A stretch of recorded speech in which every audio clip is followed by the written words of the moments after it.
നമസ്കാരം, ജാഗ്രത ന്യൂസിലേക്ക് സ്വാഗതം. കേരളത്തിൽ ചൂട് കൂടുന്നതിനിടെ അടുത്ത 5 ദിവസത്തേക്കുള്ള മഴ സാധ്യത പ്രവചിച്ച് കേന്ദ്ര കാലാവസ്ഥാ വകുപ്പ്. സംസ്ഥാനത്ത് ഒറ്റപ്പെട്ട ശക്തമായ മഴയുണ്ടാകുമെന്ന് മുന്നറിയിപ്പ് നൽകി. ഇന്ന് തിരുവനന്തപുരം, കൊല്ലം, പത്തനംതിട്ട, കോട്ടയം, എറണാകുളം, ഇടുക്കി എന്നീ 6 ജില്ലകളിൽ മഴയ്ക്ക് സാധ്യതയുണ്ടെന്നും കേന്ദ്ര കാലാവസ്ഥാ വകുപ്പ് അറിയിച്ചു. നാളെ തിരുവനന്തപുരം, കൊല്ലം, പത്തനംതിട്ട, കോട്ടയം, എറണാകുളം, ഇടുക്കി, പാലക്കാട്, മലപ്പുറം, കോഴിക്കോട്, വയനാട് എന്നീ ജില്ലകളിലും മഴയ്ക്ക് സാധ്യതയുണ്ട്. കൂടാതെ 7, 8, 9 തീയതികളിൽ സംസ്ഥാനത്താകെ മഴ ലഭിക്കുമെന്നും എറണാകുളം, വയനാട് ജില്ലകളിൽ ശക്തമായ മഴയ്ക്ക് സാധ്യതയുണ്ടെന്നും കേന്ദ്ര കാലാവസ്ഥാ വകുപ്പ് അറിയിച്ചു. ഈ ജില്ലകളിൽ കേന്ദ്ര കാലാവസ്ഥാ വകുപ്പ് മഞ്ഞ അലർട്ട് പ്രഖ്യാപിച്ചിട്ടുണ്ട്.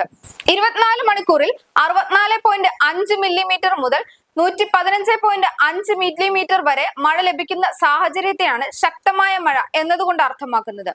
അതേസമയം തെക്കൻ കേരളത്തിൽ 6 മണിക്കൂർ കടലാക്രമണ സാധ്യതയുണ്ടെന്ന് Indian national centre for ocean information service അറിയിച്ചു.